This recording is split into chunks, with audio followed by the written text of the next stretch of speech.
उत्पादन करने की आवश्यकता है, उनको फिर से संरक्षण करने की आवश्यकता है। आज के इस मौके पर इसी संकल्प के साथ कि जिन जड़ी बूटियों का जो जड़ी बूटियां विलुप्त होने में मैं चर्चा कर रहा था, पिछले साल से भी चर्चा कर रहा था। एक बार यहाँ पर खिरनी के पेड़ बहुत हुआ करते थे, यहाँ पड़हर के पेड़ बहुत हुआ करते थे, यहाँ पर जो अभी बनियाला का पेड़ हुआ करता था, जो आज हमारे आसपास नहीं है। हमने अगर बचपन याद करिए तो हमने क्या नाम है, बरगद का पौधा खाया होगा, हमने पीपल का पौधा खाया होगा, हमने तमाम ऐसी जड़ी बूटियों का को चखा होगा। और आज उनके बारे में जब शोध हो रहा है तो पता चलता है वो जड़ी बूटियां तमाम ऐसी चीजों के विटामिन, प्रोटीन और किसकी खान है। और डॉक्टर फरहान को बधाई देता हूँ, शुभकामनाएं देता हूँ और बधाई देता हूँ कि देश में जब कोरोना आया तो कोरोना काल में आयुर्वेद की बहुत उपलब्धियाँ रही, चाहे कार्य के माध्यम से चाहे दवा के माध्यम से लोगों में संचार हुआ। तो किस तरह से सब कर सकते हैं कोरोना काल में आयुर्वेद भारत में बहुत महत्वपूर्ण भूमिका अदा की। मैं टीकाकरण कार्यक्रम को बताना चाहता हूँ। भारत सरकार और राज्य सरकार के प्रयास से आयुष का नियम पूर्ण रूप से संचालित हो रहा है। अभी मैंने पढ़ा है मंच पर विराजमान भारतीय जनता पार्टी के चिकित्सा प्रकोष्ठ के जिले के संयोजक डॉक्टर वीरेंद्र त्रिपाठी जी, भारतीय जनता पार्टी के कार्यालय प्रमुख भाई अमित वर्मा जी, IT सेल के संयोजक भाई रवि जी, कार्यक्रम में उपस्थित क्षेत्रीय आयुर्वेदिक अधिकारी डॉक्टर जगदीश यादव जी, और इस कार्यक्रम का बहुत पूरा आप सभी लोगों का मैं स्वागत करता हूँ, अभिनंदन करता हूँ। बहुत सारी बातें अभी वक्ताओं के द्वारा कही गई। निश्चित तौर से आयुर्वेद का जो महत्व हम लोगों के जीवन में है, जो उसका लाभ है, उसका हम लोग उपयोग नहीं कर पा रहे। अभी शुक्ला जी कह रहे थे कोरोना काल जब पूरी दुनिया हर तरफ से बेबस हो चुकी थी, जब कोई भी रास्ता नहीं दिखाई पड़ रहा था कि हम कैसे अपने जीवन को बचाएं, उस स्थिति में अगर कहीं जिंदगी की आस कहीं दिखाई पड़ रही थी तो आयुर्वेद में दिखाई पड़ रही थी। और दिखाई ही नहीं पड़ी, आयुर्वेद ने सिद्ध कर दिया कि मानव जीवन को बचाने में जितना कारगर आयुर्वेद हो सकता है दूसरा।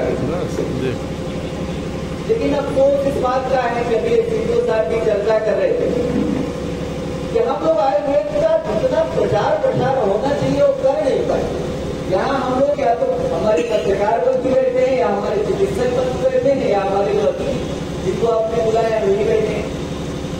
तो अक्सर कार्यक्रमों में मिलते जुलते रहते हैं। इन कार्यक्रमों में हमको लगता है कि आज 10वां आयुर्वेद दिवस था तो ऐसे लोगों को हम आमंत्रित करते, ऐसे लोगों के साथ कार्यक्रम करते जो शायद पहली बार आते, अगर वो सुनते यहाँ के वक्ताओं की बात को, आप चिकित्सकों की बात को, तो उसको अपने जीवन में भी उतारते और समाज में जाकर उसका व्यापक प्रचार प्रसार करते। मैं आग्रह करूंगा डॉक्टर से कि आने वाले समय में इस तरह से कार्यक्रम करें कि नए लोगों को आमंत्रित करके आयुर्वेद के महत्व के बारे में उनसे चर्चा पर चर्चा करें।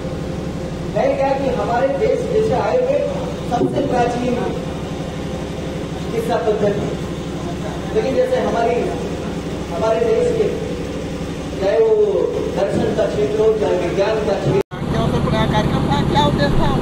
देखिए, आज 10वें आयुर्वेद दिवस का मनाने का कार्यक्रम सरकार द्वारा आयोजित किया गया था। तो यहाँ पर जनपद बस्ती में हम चिकित्सालय पर आज मौजूद हुए। तमाम यहाँ पर अधिकारीगण, डॉक्टर्स और भाजपा के जिला अध्यक्ष विवेकानंद मिश्र जी उपस्थित रहे। सभी को संबोधन किया गया।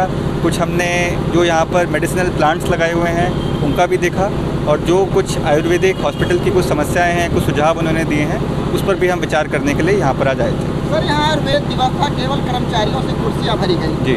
सरकारी अस्पताल द्वारा स्टॉल नहीं लगाए, निजी कंपनी के स्टॉल लगाए गए। आखिर लोगों को लाभ कैसे मिले? देखिए, ये बात एक अध्यक्ष जी ने भी रखी है और हमने भी रखी है कि आयुर्वेद को ग्रामवासियों से जोड़ना बहुत ही आवश्यक है। तो आज ये जिला स्तर पे कार्यक्रम है, परंतु ये पहल यहीं पर ख़त्म ना हो।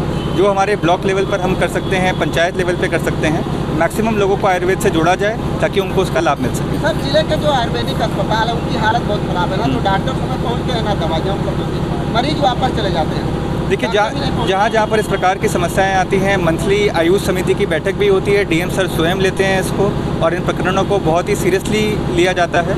तो हमारा प्रयास रहता है कहीं भी अव्यवस्था ना हो, कहीं भी दवाइयों की कमी ना हो और डॉक्टर समय से वहाँ पहुँचें और उपचार करें। सुधार के लिए सर प्रशासन क्या व्यवस्था करेगा? सुधार के लिए देखिए लगातार यही कर रही है कि डॉक्टर्स का जो भी मॉनिटरिंग होनी है, यहाँ से जो मेडिसिन की सप्लाई है वो टाइम पर पहुँच जाए और जो ग्रामवासियों से फीडबैक मिलना है। जब हम भी अपने फील्ड विजिट करते हैं, डीएम सर भी जाते हैं, अन्य अधिकारीगण भी जाते हैं, तो इस पर नज़र ज़रूर रखते हैं कि आयुर्वेदिक जो संस्थाएँ हैं उनका क्या स्थिति है वहाँ पर। बाकी बातें तो आ ही गई। अध्यक्ष जी, स्वदेशी की बात हो रही है, यहाँ कार्यक्रम था केवल कर्मचारियों तक सीमित रहा, क्या कहें? देखिए, कर्मचारी आज यहाँ थे और इस संकल्प के साथ आए हुए हैं कि हम गांव में जाकर के जो हमारे आयुर्वेदिक चिकित्सालय हैं वहाँ पर लोगों को, अभी हम लोगों ने एक सुझाव भी दिया है, कैंप करके आयुर्वेद के प्रचार प्रसार को और बढ़ावा दें।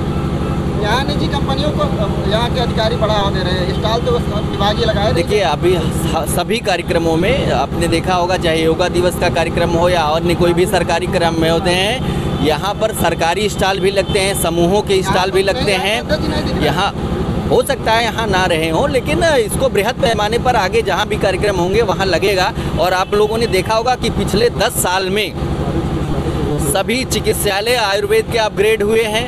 पिछले 10 साल में वहाँ पर दवाओं की सुविधा, और मेरा आप लोगों के माध्यम से भी आग्रह है कि निश्चित तौर से आयुर्वेद का जितना प्रचार प्रसार होना चाहिए था पिछले कुछ दिनों में उतना नहीं हो पाया, लेकिन मैं आप लोगों के चैनलों के माध्यम से आग्रह करूंगा कि लोगों को जागरूक करें और आयुर्वेद की उपयोगिता, महत्व को बताएं, जिससे लोग इससे लाभान्वित हो सकें। सरकार आ रही है, जनपद के आयुर्वेदिक अस्पतालों की हालत सुधारने के लिए क्या प्रयास? जी, जनपद के जो आयुर्वेदिक अस्पताल, जनपद के आयुर्वेदिक अस्पतालों को सुधारने के लिए मैंने कहा कि पिछले 10 सालों में जितना बजट आया है उतना पिछले 50 सालों में नहीं आया होगा।